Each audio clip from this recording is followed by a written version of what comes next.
नमस्कार, स्वागत है आप सभी का हमारे यूट्यूब चैनल संस्कृत सरस्वती पर। मैं रामकुमार शास्त्री आप सभी संस्कृत प्रेमी अनुरागियों का हार्दिक स्वागत और अभिनंदन करता हूं। प्यारे साथियों, हम जो कुछ भी यूट्यूब चैनल के माध्यम से पढ़ रहे हैं, बार बार आप कहते हैं कि हमें इसके नोट्स वगैरह चाहिए, ऑनलाइन व्याख्या चाहिए, टेस्ट सीरीज चाहिए। तो अब हम सबको जो भी सामग्री हम पढ़ रहे हैं उसकी ऑनलाइन टेस्ट सीरीज की व्याख्यात्मक वीडियो, साथ ही पीडीएफ नोट्स, ई नोट्स और ई बुक, प्रिंटेड नोट्स, ये सारी सामग्री यदि आप चाहते हैं तो आप Sanskrit Saraswati app mobile play store पर जाकर डाउनलोड करें, इंस्टॉल करें और पढ़ें। विस्तार पूर्वक से जो सामग्री आप यहां पढ़ रहे हैं उसकी सारी की सारी प्रिंटेड, ई बुक, ई नोट्स और ऑनलाइन टेस्ट सीरीज। आज का वीडियो हम देखते हैं। वीडियो के अंत में आप मुझे जरूर बताइएगा आज का वीडियो कैसा लगा। कमेंट्स बॉक्स में आप कमेंट्स करके जो लिखते हैं उससे मुझे और ऊर्जा मिलेगी और बेहतर हम आगे सीखते रहेंगे। बहुत बहुत धन्यवाद। चलिए क्लास प्रारंभ करते हैं। शुक्लां ब्रह्म विचारि सारि परिमां आद्यां जगद्व्यापिनीं वीणा पुस्तकधारिणीं अभयदां जाड्यान्धकारपहां हस्ते स्फाटिकमालिकां विदधतीं पद्मासने संस्थितां वन्दे तां परमेश्वरीं भगवतीं बुद्धिप्रदां शारदां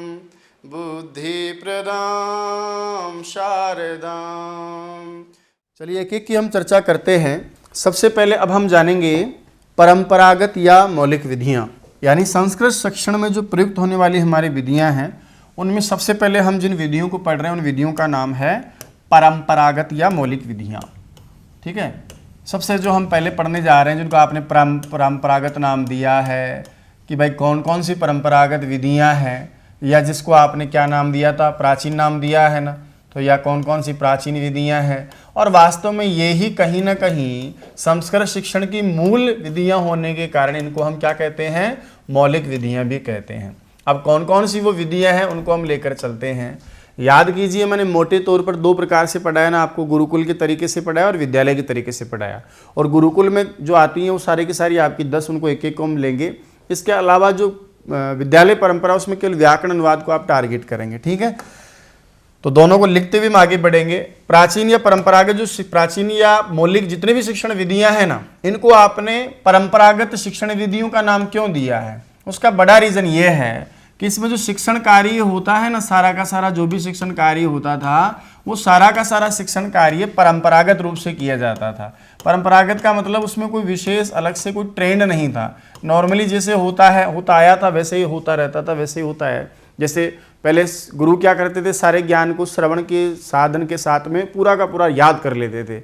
याद करने के बाद में फिर छात्रों को सुनाते थे, फिर उन्हीं छात्रों में से जो अच्छा याद कर लेता था वो गुरु हो जाता। तो ये ट्रेंड था, एक परंपरा से काम चला आ रहा था। शिक्षण कार्य में कोई नवीन विशेष कोई उपागम या आचार या कोई अलग से कोई नई चीज़ नहीं आती थी। जैसा चलता आ रहा था वैसा ही चलता रहे, इस आस्था के साथ, विश्वास के साथ में शिक्षण कार्य होता था। इसलिए इन विधियों को हम परंपरागत विधियाँ कहते हैं। दूसरी बात, प्राचीन तो है ही, क्योंकि संस्कृत भाषा जब पहले पढ़ाई जाती होगी निश्चित रूप से तो ये विधियाँ काम में ली जाती होंगी, इसलिए इनको प्राचीन विधियाँ तो हम कहेंगे। मौलिक विधियाँ इसलिए कह रहा हूँ क्योंकि वास्तव में संस्कृत शिक्षण की मूल विधियाँ हैं। मूल विधियों से मेरा तात्पर्य है कि जब जिस रूप में सबसे पहले संस्कृत भाषा को शिक्षण के रूप में पढ़ाया जाता था, संस्कृत भाषा का जब शिक्षण करवाया जाता था, तब वास्तव में यही विधियां काम में आती थी। तो ये जड़ है संस्कृत शिक्षण में, सबसे पहले यही प्रयुक्त हुई हैं। इसलिए इनको कौन सी विधियां कहा आपने, मूल विधियां कहा है। अब मैं इनको दो भागों में बांट कर आपको पढ़ा रहा था कि देखो भैया, परंपरागत शिक्षण विधियों को या प्राचीन शिक्षण विधियों को या मौलिक शिक्षण विधियों को हम दो रूपों में पढ़ेंगे। सबसे पहले जो आपकी आने वाली है विधियां वो किसके अंतर्गत आएगी, पाठशाला परंपरा या पाठशाला पद्धति के अंतर्गत आएगी। अब मैं इसको विधि नाम इसलिए नहीं दे रहा, मैंने आपको पहले ही कहा था कि शिक्षण की कोई तरीका या युक्ति नहीं है, ये तो शिक्षण का एक मैनेजमेंट है, एक पद्धति, एक परंपरा है। तो सबसे पहला तो हम पढ़ेंगे पाठशाला पद्धति, और उसके बाद में जो दूसरा है वो हम पढ़ेंगे जो विद्यालय परंपरा में दूसरी वाली थी, उसका नाम क्या था, व्याकरणानुवाद विधि। ये विधि है, ये पढ़ाने कक्ष में स्कूल में काम ली जाने वाली विधि है, तरीका है, इसलिए इसको मैं क्या बोलूँगा आगे, व्याकरणानुवाद विधि। यहाँ से एक प्रश्न आपका हमेशा आता है गारंटी के साथ, कैसे आएगा, निम्न में से कौन सी परंपरागत विधि है? परंपरागत तो ये भी, ऐसा सोच रहे होंगे आप, ये भी परंपरागत है, लेकिन दोनों में जो ज़्यादा परंपरागत है वो कौन सी है? आपकी पाठशाला विधि है। दूसरी बात, कौन सी प्राचीनतम विधि है? ऐसा कई बार प्रश्न में पूछ लिया उसने, तो आप समझ जाना इसका मतलब ये भी प्राचीन है, ये भी प्राचीन है, लेकिन सबसे ज़्यादा प्राचीन कौन है? पाठशाला है। तो मेरी बात को समझना, क्योंकि कई बार ऐसे प्रश्न आए जहाँ पाठ्यपुस्तक विधि को प्राचीन विधि से बाहर रखा उसने, इसका मतलब उसको नवीन विधि में स्वीकार किया गया होगा। तो एक तो विधि कौन सी पढ़ेंगे आप यहाँ पर? पाठशाला पद्धति, और एक पढ़ेंगे आप व्याकरण अनुवाद विधि। ठीक है, सबसे पहले हम बात करें तो उस विधि का नाम, उस परंपरा का नाम, उस तौर तरीके का नाम जो है उसका नाम है भाई साहब पाठशाला पद्धति। क्या नाम है? पाठशाला पद्धति। तो मैंने पहले ही बोला कि इसको विधि हम नहीं कहेंगे, इसको हम एक तरीका कहेंगे, एक मैनेजमेंट, एक नियोजन, प्रबंधन, व्यवस्थापन कहेंगे, और उसका नाम बताइए क्या है? पाठशाला पद्धति है। अब पाठशाला पद्धति में बहुत सारे काम ऐसे किए जाते थे, इस कारण से इसके कई सारे अन्य नाम भी हैं। यानी अन्य नाम का मतलब कुछ अपर नाम है, अपर का मतलब होता है दूसरा, यानी इस विधि के कुछ अलग और भी नाम बताए गए हैं। पहला नाम, पाठशाला विधि संस्कृत शिक्षण की सबसे पहली यानी पुरानी विधि है, इसलिए इसको हम कहते हैं प्राचीन विधि या प्राचीन पद्धति। यानी संस्कृत शिक्षण के क्षेत्र में सबसे पुरानी यदि कोई परंपरा, कोई तरीका है पढ़ाने का, तो उसका नाम क्या है? पाठशाला पद्धति है। दूसरी बात, ये पाठशाला वास्तव में कौन होता था? इसका सर्वे सर्वा गुरुजी हुआ करते थे। ये गुरुजी का एक तरह से आश्रम हुआ करता था, इसलिए इसको हम कहते हैं गुरुजी का परिवार, यानी गुरुकुल पद्धति, है ना। तो इसी का दूसरा नाम आप क्या दे सकते हैं? गुरुकुल पद्धति भी दे सकते हैं, क्योंकि सारा शिक्षण कार्य गुरु के आश्रम में यानी गुरुकुल में हुआ करता था। तीसरी बात, इसमें छात्र को शास्त्रार्थ या पारायण या सूत्र विधि के द्वारा सारे के सारे शास्त्र क्या कर देते थे? रटवा दिए जाते थे, और छात्र को क्या कर दिया जाता था? पंडित बना दिया जाता था, ज्ञान से परिपूर्ण एक पंडित बना दिए जाते थे। ऐसी पंडित बना देने वाली विधि का नाम ही बताइए क्या है? पंडित विधि है। क्या नाम दे सकते हैं आप इसको? एक पंडित विधि है। और मैंने आपको पहले ही कहा था कि वास्तव में यही संस्कृत शिक्षण की मूल परंपरा है, इसलिए इसको हम मौलिक विधि भी कह देते हैं। और एक नाम दे देता हूं मैं कि इस सब में, इस पाठशाला पद्धति में शिक्षण के समय सबसे ज़्यादा जोर और जो प्रधानता रहती थी ना, वो कहीं ना कहीं व्याकरण शिक्षण की रहती थी, इसलिए इसको हम क्या कह देते हैं? व्याकरण विधि या व्याकरण पद्धति भी कह देते हैं। विधि की बजाय हम पद्धति ही लेकर चलें तो ज़्यादा ठीक रहेगा। तो ये एक प्रकार की क्या है? पंडित पद्धति है ना। ये एक प्रकार की क्या है? मौलिक विधियां या मौलिक पद्धति है, या यूँ कहें कि ये एक प्रकार से क्या है? ये व्याकरण पद्धति है। यानी इसमें व्याकरण पर ज़्यादा जोर दिया जाता था। वास्तविक रूप से देखा जाए तो शिक्षण ही व्याकरण से स्टार्ट होता था, क्योंकि किसी की भाषा का प्रवेश द्वार, मूल, आधार, विश्लेषण सब क्या है? व्याकरण है। और परंपरागत रूप से काम आ रही है, इसलिए इसको परंपरागत पद्धति तो आपने पहले ही पढ़ा है। अब परीक्षा में कोई भी शब्द आपको दे दे और इससे संबंधित कोई प्रश्न कर ले, तो आपको समझ जाना है कि इसका मतलब एक ही है। यानी इतनी सारी बातें जो मैंने आपके सामने करी है ना, ये कोई अलग अलग चीज़ें नहीं है, अलग अलग फैक्टर नहीं है। आपसे कह दे कि प्राचीनतम पद्धति कौन है? पाठशाला पद्धति है भाई। संस्कृत शिक्षण की गुरुकुल पद्धति किसको माना जाए? बोले पाठशाला पद्धति को माना जाए। पंडित पद्धति किसको कहेंगे आप? पाठशाला पद्धति को कहेंगे। मौलिक पद्धति किसको कहेंगे आप? पाठशाला पद्धति को कहेंगे। व्याकरण पद्धति के रूप में कौन प्रसिद्ध है? पाठशाला पद्धति है। परंपरागत पद्धति के रूप में कौन प्रसिद्ध है? तो पाठशाला पद्धति है। बात करते हैं हम कि पाठशाला जो पद्धति है ये वास्तव में क्या है? सबसे प्राचीनतम पद्धति है। पाठशाला जो पद्धति है वो कौन सी पद्धति है? प्राचीनतम पद्धति है, प्राचीनतम शिक्षण की विधि है। संस्कृत आप सबको पता है प्राचीन भाषा है, तो सबसे पहले जब संस्कृत को पढ़ाया जाता होगा, पहली बार जब संस्कृत का शिक्षण कार्य प्रारंभ हुआ होगा, तब वास्तव में उसके लिए कौन सी पद्धति का प्रयोग किया जाता था? पाठशाला पद्धति का प्रयोग किया जाता था। नंबर एक बात।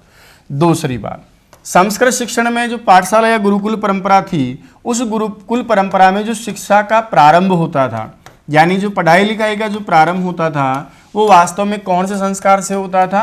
उपनयन संस्कार से होता था। यानी विद्यार्थी का क्या किया जाता था? उपनयन किया जाता था। उपनयन का मतलब होता है वैसे गुरु के समीप ले जाना। छात्र को गुरु के समीप ले जाते थे। 16 संस्कार आपने पढ़े होंगे, उन 16 संस्कारों में एक उपनयन संस्कार भी आता है, और उसका मतलब होता है गुरु के समीप ले जाना। छात्र को जनेऊ धारण करवाया जाता था। ब्राह्मण, क्षत्रिय और वैश्य, उस काल में, उस जमाने में द्विज यानी ब्राह्मण और क्षत्रिय और उसके साथ में वैश्य, इन सब का उपनयन होता था। बोले शूद्र का उपनयन क्यों नहीं होता था? तो उसका कारण था कि शूद्र को पहले पढ़ाई लिखाई का अधिकार नहीं दिया गया था। तो प्राचीन जो गुरुकुल परंपरा रही होगी उस जमाने में, जब राजा राम हुए, जब कृष्ण हुए, या जो अन्य और आप जो प्राचीन भारतीय संस्कृति में कई सारे आप टीवी सीरियल वगैरह में देखते हैं, तो वहाँ पर जो आश्रम में जाते हैं गुरुजी के, तो वहाँ ब्राह्मण क्षत्रिय वैश्य जब जाता है पढ़ने, तो उसका कौन सा संस्कार पहले किया जाता है? उपनयन संस्कार। मेरी बात को ध्यान से देखिएगा। यहाँ ये भी पूछा जा सकता है कि पाठशाला जो पद्धति है उसमें शिक्षा का प्रारंभ कौन संस्कार से होता है, तो आपका उत्तर हो जाएगा उपनयन संस्कार।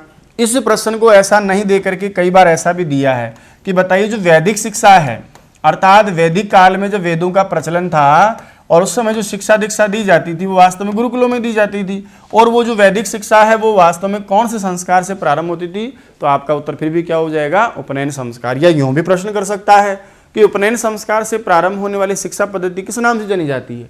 पाठशाला पद्धति के नाम से जानी जाती है, गुरुकुल पद्धति के नाम से जानी जाती है। मेरे प्यारे साथियों, इसका एक बहुत ही प्यारा प्रश्न रहता है कि इस शिक्षण परंपरा का, पद्धति का मुख्य उद्देश्य या प्रधान उद्देश्य क्या रहा होगा?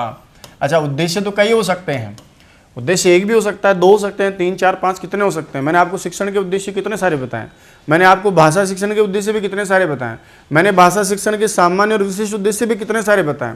लेकिन मुख्य उद्देश्य की बात आती है फिर हम कहीं ना कहीं एक जो सबसे उपयुक्त है, जो मूल है, वो हम चाहते हैं। जैसे मेरे जीवन के बहुत सारे उद्देश्य, लेकिन एक कोई ना कोई मुख्य होगा ना। उसी प्रकार से याद रखिएगा, मैंने आपको बताया था कि संस्कृत भाषा शिक्षण या किसी भी भाषा शिक्षण का प्रधान उद्देश्य क्या है, तो आपका जवाब या मेरा जवाब होना चाहिए उस समय कि भाषा में दक्षता प्राप्त करना, सुनना बोलना पढ़ना लिखना आ जाए तो मेरा भाषा शिक्षण कुशल हुआ, संपन्न हुआ।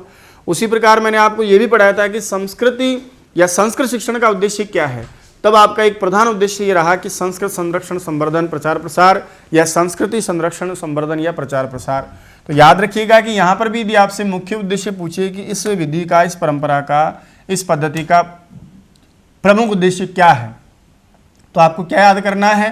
तो आपको ये याद रखना है कि इस पद्धति का प्रमुख प्रयोग है संस्कृत का अध्ययन करना और संस्कृत अध्ययन द्वारा ज्ञान अर्जन करना, यानी संस्कृत पढ़ना लिखना और संस्कृत पढ़ लिख करके उस ज्ञान का क्या करना, संस्कृत में जो भी ज्ञान विज्ञान भरा पड़ा है, चिकित्सा, भूगोल, धर्मशास्त्र, वेद वेदांग आदि किसी भी रूप में उस ज्ञान का अर्जन करना, उसको सीखना है ना। तो ज्ञान क्या करना, उसका ज्ञानार्जन करना, ज्ञान को क्या करना, हृदयंगम करना है ना। ज्ञान को हृदयंगम से मतलब है उसको भली भांति सीखना, याद करना, समझना, अपने जीवन में उतारना, हृदयंगम करके उस ज्ञान को एक पीढ़ी से दूसरी पीढ़ी में स्थानांतरण करना, ये इसका प्रमुख उद्देश्य है। क्या बताएंगे आप कि ज्ञान का एक पीढ़ी से दूसरी पीढ़ी में क्या करना, स्थानांतरण करना। क्यों है वो मैं भी बता देता हूँ। प्राचीन काल में जितना भी ज्ञान विज्ञान गुरु के पास था वो मौखिक रूप से छात्र को सुनाता था और बार बार पारायण करके उसको याद करता था, और ये जो ज्ञान का ट्रांसप्रेशन होता था ना एक पीढ़ी से दूसरी पीढ़ी में, वो वास्तव में सारा मौखिक ही चलता था। आज तो हमारे पास कितनी सारी किताबें लिखी पड़ी हैं, नहीं याद रहेगा तो क्या दिक्कत है। मेरे दादा के दादा का नाम क्या था मुझे नहीं पता, लेकिन मेरे जो पत्रावली रखने वाले जो हैं, जो भी जो जाति का काम है जो करते हैं, वो लोग आराम से बता देंगे। जब सारा कुछ लिखा, मोबाइल नंबर हमारे मोबाइल में सेव है, तो हम क्यों याद करें किसी का, क्यों 100 लोगों का मोबाइल नंबर याद करें, 200 लोगों का मोबाइल नंबर याद करें, है ना। लेकिन पहले ऐसा नहीं होता था ना, सारा का सारा याद रखना पड़ता था। तो याद रखिएगा इसका जो प्रधान उद्देश्य है ना, वो आप क्या बताएंगे कि संस्कृत अध्ययन द्वारा ज्ञानार्जन करना और उस ज्ञान को हृदयंगम करके एक पीढ़ी से दूसरी पीढ़ी में क्या करना, स्थानांतरण करना या स्थानांतरण करना। और सुनिएगा दूसरा उद्देश्य, संस्कृति के संरक्षण करना। संस्कृत और संस्कृति जो हमारी भारतीय संस्कृति है, उस संस्कृति का क्या करना, परिरक्षण करना या संरक्षण करना। इस रूप में कोई भी शब्द आपको दिया जा सकता है ना। अब इसको एक साथ जोड़ के भी आप पढ़ सकते हैं या इसको अलग अलग भी आप पढ़ सकते हैं, जिस रूप में भी आपकी परीक्षा के ऑप्शन हो आप पकड़ लेना, है ना। ये इसका प्रमुख उद्देश्य 2 भागों में बांटकर मैंने आपको पढ़ाया। तो संस्कृत पढ़ करके संस्कृत में जो भी ज्ञान विज्ञान उसको भी मैं सीखना चाहता हूँ, इसके लिए मुझे गुरुकुल पद्धति की आवश्यकता पड़ी। मैं उस ज्ञान को हृदयंगम करके उस ज्ञान को आने वाली पीढ़ी को भी तो देना चाहूँगा ना। जब मुझे नहीं आए, मान लो गुरुजी के सारे शिष्य बावड़े से निकले, उनको याद ही नहीं हो, तो फिर गुरुजी का ज्ञान तो गुरुजी के साथ ही चला गया ना। ठीक है। दूसरी बात, संस्कृति का संरक्षण और परिरक्षण करना भी इसका प्रमुख उद्देश्य है। इसको आधार मान करके, इस लाइन को जो मैंने अभी लिखा है ना, इसको आधार मान करके परीक्षाओं में कम से कम 4-5 बार सवाल आ चुके हैं, CTET में और वरिष्ठ अध्यापक में। कैसे कि संस्कृति के संरक्षण को करने वाली बताइए विधि या पद्धति का नाम क्या है। फिर आपको छानना पड़ेगा कि यार संस्कृति का संरक्षण तो कौन सी पद्धति करती होगी। फिर आपके ध्यान में आ जाना चाहिए कि यार ये काम तो गुरुकुल करते थे। क्यों करते थे? क्योंकि गुरुकुल में अनुशासन होता था, वहाँ हमें आचार व्यवहार की शिक्षा दी जाती थी। डिटेल पढ़ाऊंगा मैं आपको, ठीक है। प्राचीन जो हमारी शिक्षा है, उस प्राचीन जो हमारी शिक्षा है उसका कुछ उद्देश्य हुआ करता था। आज की तरह नहीं था, बिल्कुल अलग मामला था। आपने सुना होगा कि पहले के ज़माने में लोग क्या करते थे, पुरुषार्थ चतुष्टय की प्राप्ति के लिए प्रयास करते थे। धर्म, अर्थ, काम और मोक्ष, सारा जीवन इन्हीं से चलता था हमारा। तो प्राचीन जो शिक्षा है उसका उद्देश्य अलग है और आज का जो है वो मामला और अलग है। कैसे? प्राचीन शिक्षा का जो उद्देश्य है ना, वो प्रधान उद्देश्य आपका क्या है, पुरुषार्थ चतुष्टय की प्राप्ति करना। पुरुषार्थ चतुष्टय, ये सुना होगा आपने, इतिहास में पढ़ा होगा, सामान्य शब्द है, भारतीय संस्कृति में बहुत आपने इधर उधर सुना होगा। पुरुषार्थ चतुष्टय की क्या करना, प्राप्ति करना। बोला साहब ये पुरुषार्थ चतुष्टय क्या है? तो चतुष्टय का मतलब होता है चार है। पुरुषार्थ कितने होते हैं आपके? चार होते हैं। कौन कौन है वो? धर्म, अर्थ, काम, और इन तीनों का सही सही काम उपयोग करोगे ना तो अपने आप ही क्या मिल जाता है, मोक्ष मिल जाता है। ये चार पुरुषार्थ हैं। और प्राचीन शिक्षा पद्धति का, वैदिक शिक्षा पद्धति का, प्राचीन शिक्षा का यही प्रधान उद्देश्य होता था कि हम धर्म, अर्थ, काम और मोक्ष का जो है पुरुषार्थों का पालन करें, धर्म के अनुसार आचरण करें, अर्थ जीवन निर्माण के लिए, जीवन विकास के लिए, जीवन गति के लिए हम क्या करें, अर्थोपार्जन करें, और इन जो भी हमने वस्तुएं प्राप्त की है उनका उपभोग करें, और इन तीनों का धर्म सम्मत अपने तरीके से काम करें, तब जाकर के हमें क्या मिलेगा, मोक्ष मिलेगा। आज ऐसा नहीं है। वर्तमान शिक्षा का उद्देश्य क्या है, पुरुषार्थ से प्राप्ति है क्या? हम नहीं चाहते, हाँ ये चाहते हैं, हम ये चाहते हैं, ये भी चाहते हैं, लेकिन ये नहीं चाहते हम कभी। जबकि वास्तविक जो होता ना, वहाँ मेन वो क्या था, मोक्ष था, और ये उसके साधन थे। जो इंसान कर्तव्य परायण व्यवहार करता था, धर्म परायण व्यवहार करता था, है ना, नीति संगत अर्थोपार्जन करता था और शास्त्र सम्मत उनका उपभोग करता था, उस व्यक्ति को अपने आप ही मोक्ष मिल जाता था। ये प्रश्न भी परीक्षा में आ चुका है, इसलिए लिखवाया मैंने आपको। लेकिन आज जो शिक्षा है ना, उसमें ऐसा नहीं है। उस प्राचीन काल की जो गुरुकुल परंपरा है, उस गुरुकुल परंपरा में कैसे कैसे कौन कौन सी विशेष बातें आप देखेंगे, है ना। विशेषताओं से मेरा तात्पर्य है कि उसमें शिक्षण कार्य में कौन कौन सी बातों का ध्यान रखा जाता था, है ना। ऐसी कौन सी बातें हैं जो उसको वर्तमान शिक्षण विधियों से या पद्धतियों से अलग करती हैं। चलिए एक एक को हम लेते हैं। नंबर एक बात, पहली विशेषता जो है वो सबसे ज़्यादा जो मुझे अच्छी लगती है और साथ में जो शिक्षण विधियों को जानने वाले हैं वो बताते हैं, सबसे पहला है गुरु शिष्य संबंध। प्राचीन काल में सारे के सारे शिष्य गुरुकुल के या गुरु के आश्रम में ही रहते थे और वहाँ गुरु वास्तव में गुरु की या शिक्षक की भूमिका मात्र में नहीं रहता था, बल्कि गुरु क्या होता था, पिता की भूमिका, पिता के समान, पिता पुत्रवत संबंध उनके पाए जाते थे। और शिष्य वास्तव में गुरु के लिए किसके समान होता था, पुत्र के समान। ये जो वत है ना, ये प्रत्यय है संस्कृत में, इसका मतलब होता है समान, है ना, ग्रामवत, ग्राम के समान। और जिसमें वत लग जाता है ना वो अव्यय हो जाता है, ऐसा मैंने आपको अव्यय में पढ़ाया है।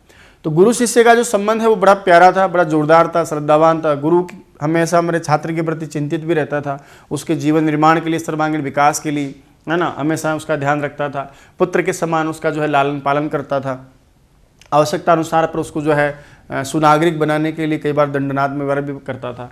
और जो शिष्य होता था वो भी हमेशा गुरु का आदर करता था, मान जो मन से है उसको सम्मान प्रदान करता था, है ना। और वो किसके समान समझता था, उसको पिता के समान। दूसरी बात, इसमें शास्त्रों का क्या होता था, गंभीर अध्ययन करवाया जाता था। यानी छात्र को, व्यक्ति को क्या किया जाता था, शास्त्र प्रशिक्षण दिया जाता था। शास्त्र प्रशिक्षण से मेरा मतलब है कि सीधी भाषा में कहूँ तो क्या होता था, शास्त्रों का गंभीर अध्ययन करवाया जाता था। गंभीर अध्ययन का मतलब है बहुत ज़्यादा मौलिकता के साथ में इनको याद करवाया जाता था, पढ़ाया जाता था, रटवाया जाता था। आज की तरह ऐसा नहीं है कि साहब नोट्स कौन कब मिलेंगे, हैं साहब इसके नोट्स हैं क्या। पहले के ज़माने में नोट्स नहीं होते थे, पहले मूल शास्त्र ही होता था। अब आप ज्ञान को पहले कट पेस्ट कर रहे हैं और फिर कह रहे हैं कि हम पढ़ें तो 50% और नंबर आ जाए 100%। बड़ी अजीब बात है ना भाई, पहले ऐसा नहीं होता था। पहले 100% तो 100% ही पढ़ा जाता था, सारा का सारा। कुछ लोग ऐसे आज भी हैं जिनको पुरिष्टाध्याय याद है, महाभाष्य याद है, गीता याद है, महाभारत रामायण याद है। तो ऐसे ही पहले क्या होता था, उन शास्त्रों का मौलिकता के साथ बिल्कुल गहराई से तल तक पहुंचा जाता, उसके मर्म को समझा जाता था, गंभीर अध्ययन किया जाता था। छात्रों को शास्त्र प्रशिक्षण दिया जाता था, एक दूसरे से वाद विवाद करवाया जाता था, एक दूसरे से जो बड़ी बड़ी प्रतियोगिताएं करवाई जाती थी। जैसे आपने पुराने ज़माने में सुना होगा ना कि बड़े बड़े विद्वानों की आपस में धर्म चर्चा, धर्म अवसर, धर्म सभाएं हुआ करती थी, वैसे ही शास्त्रों को लेकर के छात्रों को भी प्रशिक्षण दिया जाता था।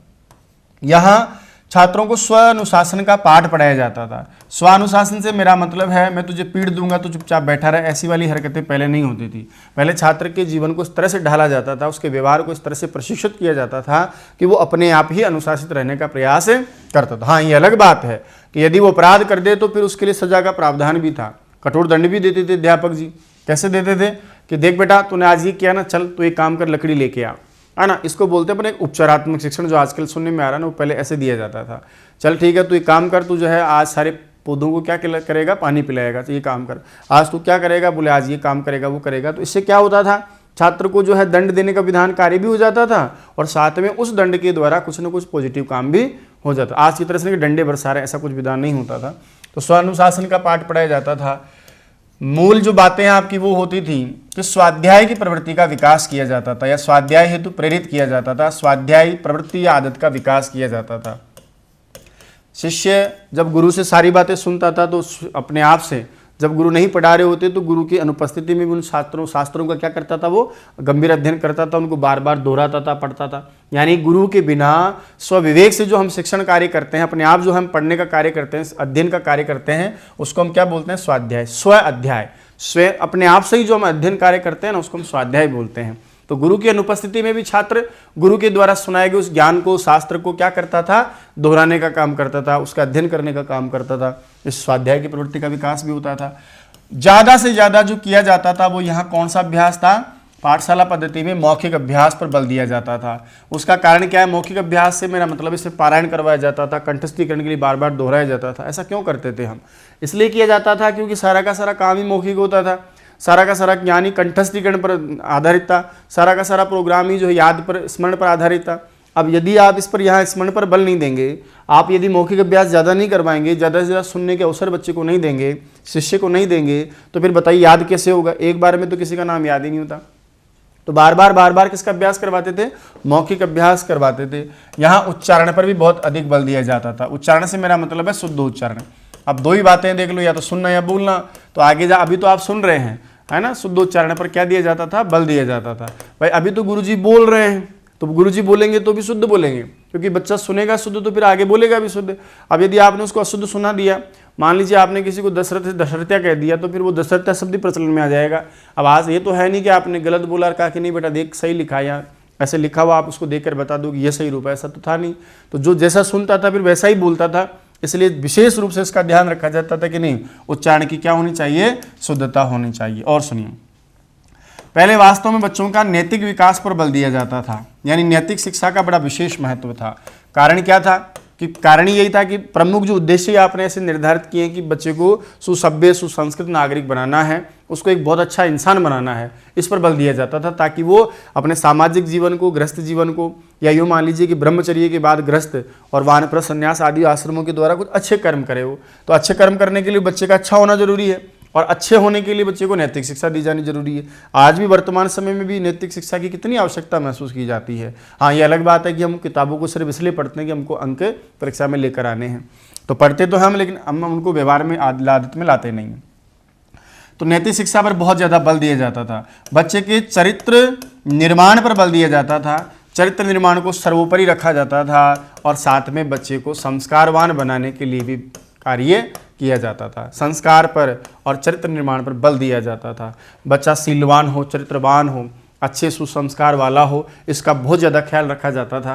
भाई पहले की शिक्षा का काम ही क्या था, एक अच्छा इंसान ही तो बना था। अच्छे इंसान में ये सब नैतिक उसका होना चाहिए, नैतिकता भी होनी चाहिए, उसका चरित्र अच्छा होना चाहिए, उसके संस्कार अच्छे होने चाहिए।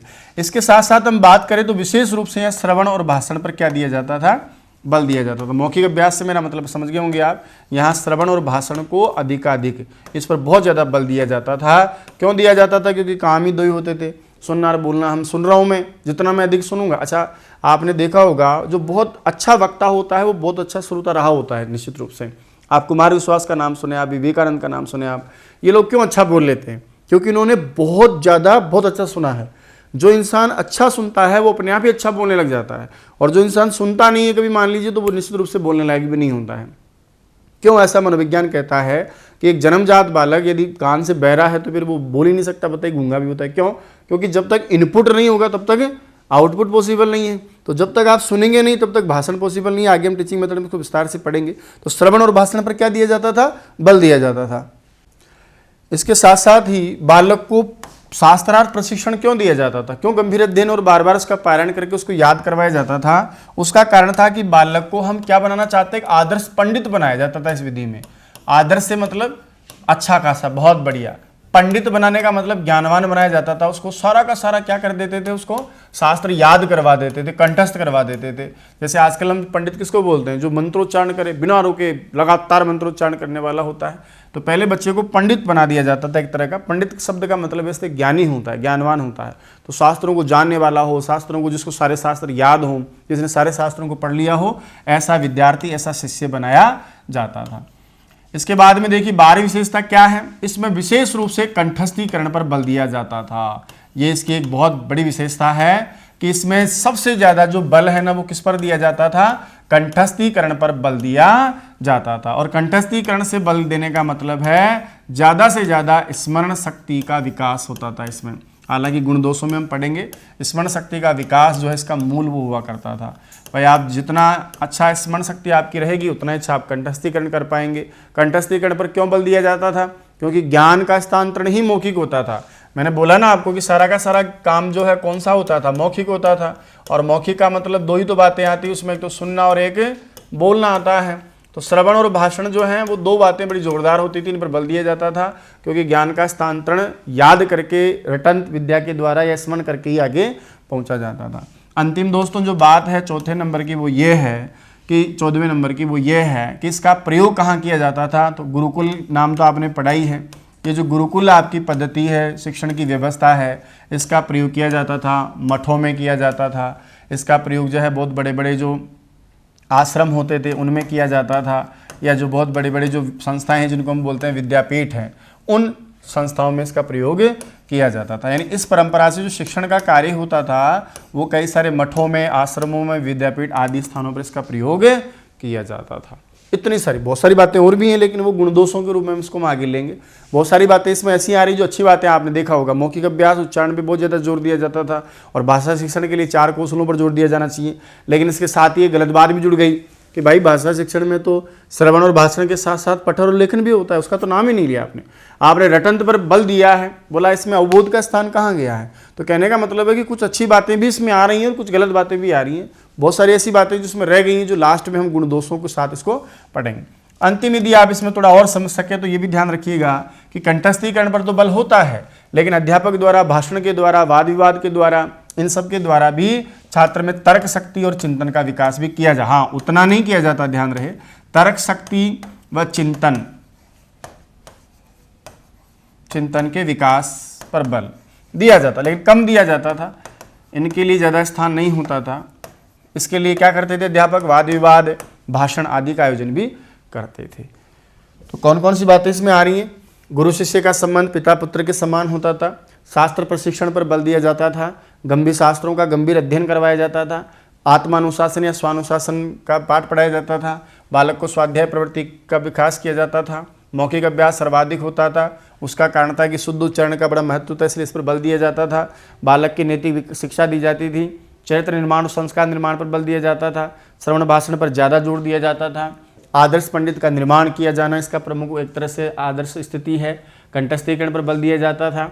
स्मरण शक्ति का विकास बहुत बढ़िया होता था। यहाँ गुरुकुल, मठ, आश्रम, विद्यापीठ आदि में इसका प्रयोग होता था। और अवबोध, वाद विवाद, भाषण आदि के द्वारा बालक की तर्क शक्ति और चिंतन का विकास भी करवाया जाता था। तो दोस्तों ये थी आज की क्लास, एक नए अंदाज में, एक नए विषय वस्तु के साथ, एक नए तरीके के साथ। आशा करता हूँ आज का वीडियो आपको बहुत अच्छा लगा होगा। आज की क्लास आपकी प्रतियोगी परीक्षा के लिए बहुत लाभदायक रहेगी। दोस्तों ये वीडियो कैसा लगा, वास्तविक आपका अनुभव कैसा रहा, ये कमेंट्स बॉक्स में आप मुझे कमेंट करके जरूर बताएंगे। आपके कमेंट्स को पढ़ करके मैं जवाब दूंगा, और भी हम बहुत सारी अच्छी अच्छी चीज़ें पढ़ते रहेंगे, सीखते रहेंगे। आपके कमेंट्स से मुझे जो ऊर्जा मिलती है, यकीन मानिएगा आने वाली क्लासें और भी जोरदार होंगी, आपके लिए जो वास्तव में फायदेमंद रहेंगी। रीट और सीटेट या कोई भी सीट परीक्षा होगी उसमें हम बहुत अच्छे प्राप्त करेंगे। बने रहिएगा चैनल के साथ। जय तो संस्कृतम, जय तो भारतम।